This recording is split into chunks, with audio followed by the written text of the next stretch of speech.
All right, so you've built something meaningful. You have a business, you have a large estate, you've got a good stock portfolio, whatever it is, you've been successful. But if you're not careful, if you don't have the right structure in place, it's going to vanish in the next generation or in 2 generations.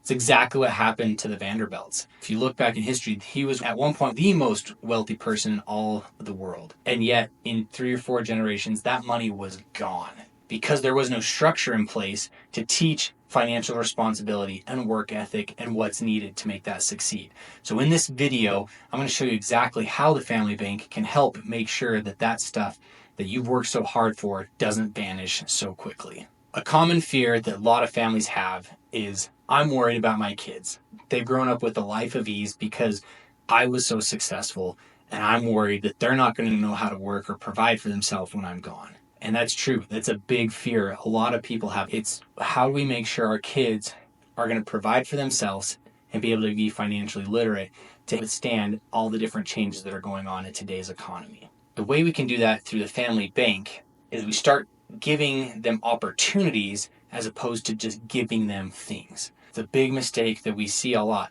People want to give a lot because, hey, I didn't have this growing up, so I want my kids to have it. There's nothing wrong with being generous. Totally agree with that. Give them some fun, go on vacation, do some of those things, but don't give them everything. With the family bank, we can set up a structure so that they're borrowing for certain things. For me and my kids, we want them to pay for their first car.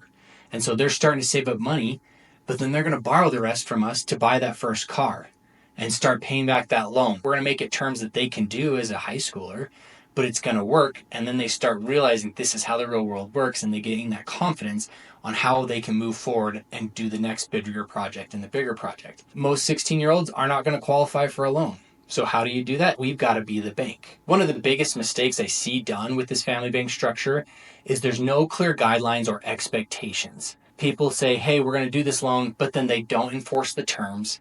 They don't actually make it a loan agreement. They don't put any consequences in place when the kids fail to do what they're supposed to do. And so you've got to have that structure. You've got to have an enforcement mechanism to make it so that it seems like the real world to them, and they learn those skills and those consequences when they don't take action. That's why having the family bank is great, because you have a trustee who's not you being the bad guy, who can say, hey, your loan payment is due this month. You're going to have a late fee because you didn't pay on time.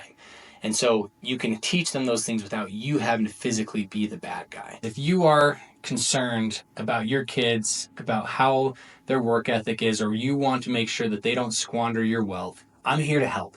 We're going to walk through this together, make sure that you get the tools you need to set up your estate for success, so when your kids and grandkids and great grandkids come along, they know how to make sure that wealth isn't wasted.